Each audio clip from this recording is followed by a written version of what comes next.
재혼했다가 뉴스에 나올 뻔한 끔찍한 일을 겪었습니다. 이혼 후 2년간 나는 공허함 속에서 하루하루를 버텨냈다. 80세가 넘으신 아버지와 단둘이 사는 집은 적막했고 대화라곤 밥 드셨어요? 가 전부였다. 그런 내게 그녀가 나타났다. 은지라는 이름의 그 여자는 마치 봄볕처럼 따뜻했다. 카페에서 우연히 마주친 미소, 자연스럽게 이어진 대화. 그녀는 내 상처를 어루만져 주었고 나는 다시 사랑할 수 있다는 희망을 품게 되었다. 아버님과 다 함께 살고 싶어요. 교제 6개월 만에 그녀가 건넨 제안은 놀라웠다. 요즘 젊은 여성들이 시부모와의 동거를 꺼린다는 건 상식인데 오히려 그녀가 먼저 나섰다. 가족이니까요. 외롭게 두면 안 되죠. 그 말에 나는 완전히 마음을 빼앗겼다. 결혼 후 첫 달 은지는 정말 완벽했다. 새벽 6시면 일어나 아버지 몸에 좋다는 미역국을 끓이고 저녁이면 정성스럽게 반찬을 준비했다. 아버님, 오늘 몸은 어떠세요? 며느리야, 고맙다. 정말 고마워. 오랜만에 환한 웃음을 되찾으신 아버지를 보며 나는 내 선택이 옳았다고 확신했다. 동료들도 부러워했다. 형, 정말 복받았네. 요즘 그런 며느리 어디서 찾아? 하지만 행복은 오래가지 않았다. 결혼 3개월째부터 아버지의 몸에 변화가 생겼다. 식욕이 떨어지고 자꾸 배탈이 났다. 살은 빠져가고 기운도 없어 보였다. 병원 가보실까요? 아니야. 그냥 나이가 들어서 그런 거겠지. 하지만 아버지는 점점 쇠약해져 갔다. 은지가 준비한 음식만 보면 고개를 저으셨다. 아버님, 왜 안 드세요? 정성껏 만든 건데. 아, 아니다. 배가 안 고파서. 그런 아버지를 보며 은지는 실망한 기색을 보였다. 하지만 나는 단순히 입맛이 변한 거라고 생각했다. 그날 밤 화장실을 가려다 이상한 소리를 들었다. 부엌에서 나는 작은 소음. 조심스럽게 다가가 보니 아버지께서 몰래 음식을 버리고 계셨다. 은지가 저녁에 챙겨드린 나물과 국, 모든 걸 싱크대에 쏟아내고 계셨다. 그리고 그릇을 깨끗이 씻어 원래 자리에 놓으셨다. 왜 저러실까? 더 충격적인 건 복도 끝에서 이 모든 걸 지켜보고 있던 은지의 모습이었다. 그녀의 입가에 스며든 미소는 차가웠다. 다음 날 아버지께 조심스럽게 물었다. 아버지, 혹시 음식이 입에 안 맞으세요? 한참을 망설이시던 아버지가 낮은 목소리로 대답하셨다.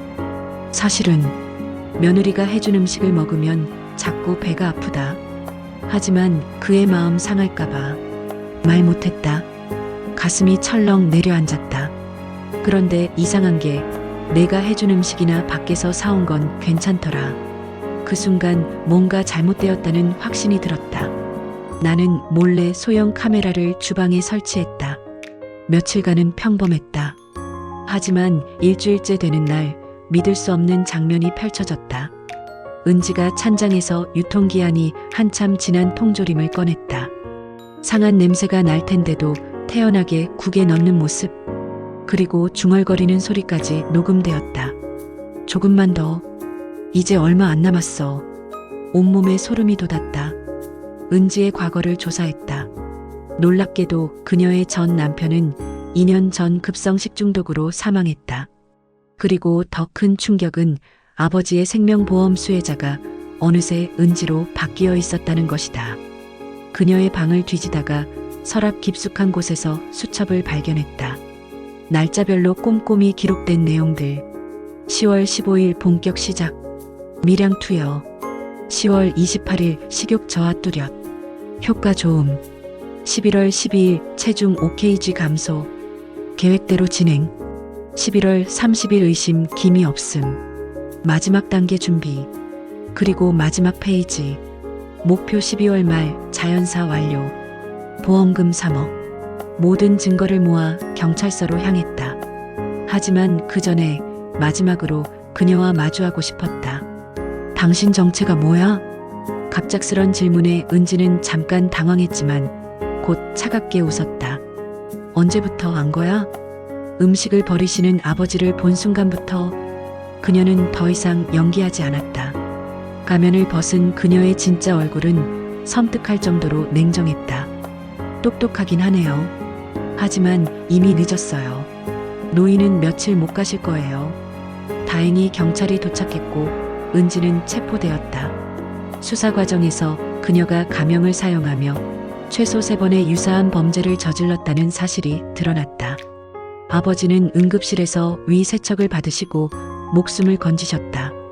의사는 며칠만 늦었어도 위험했을 거라고 했다. 6개월이 지난 지금 아버지는 건강을 많이 회복하셨다. 하지만 사람을 쉽게 믿지 못하시는 후유증이 남았다. 나 역시 마찬가지다. 사랑이라는 이름으로 포장된 치밀한 계획, 그 가면 뒤에 진실을 경험한 후로는 모든 관계에 신중해졌다. 하지만 이 경험으로 얻은 게 있다면 직감을 무시하지 말아야 한다는 것이다. 아버지가 음식을 버리시던 그 밤, 내 안의 경고음을 듣지 않았다면 지금 이 글을 쓸 수도 없었을 것이다. 뉴스에서나 일어날 사건 아니냐고? 혹시 당신도 뭔가 이상하다는 느낌을 받는다면 절대 그냥 넘기지 마세요. 그 직감이 당신과 소중한 사람의 생명을 구할 수도 있으니까요.